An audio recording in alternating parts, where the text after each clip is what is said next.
Just when you think that Xbox is done making blunders, you just hear more and more news about Xbox just making weird mistakes. Xbox development kits. Xbox dev kits are what developers use to test their games on to make sure that they're running correctly. If you're a third-party developer or an indie developer, you're gonna have to buy an Xbox dev kit to test your games on. It looks like they have put up the price of dev kits as well. It said that dev kits prices will rise from $1,500 to $2,000. Ugh. Imagine having to fork out $2,000 for Xbox dev kits, bro. These are people who literally making sure that your console is selling by making games for you. But you're gonna put the price up of these dev kits. So at this point, nobody's even buying the Xbox. And now you have to spend this much if you wanna release it on Xbox.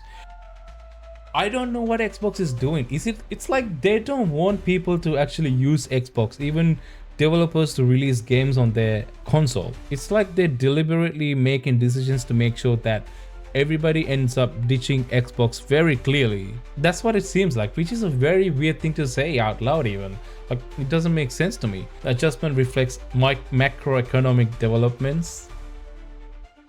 Just so you know, we're talking about a multi-trillion-dollar business here.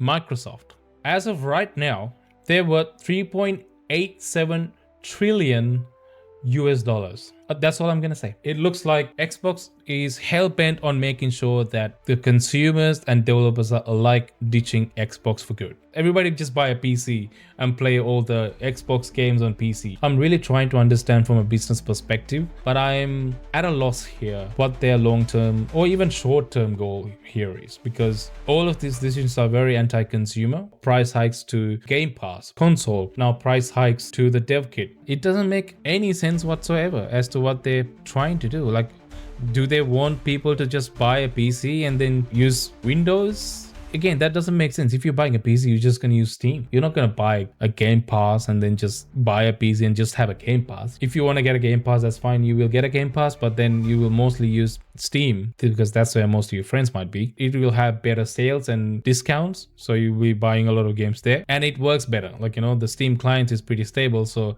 you'll be using that a lot more. And maybe Epic Games, so even GOG. You might use a combination of those three stores, most likely. But other than that, I just don't see this going well for Xbox.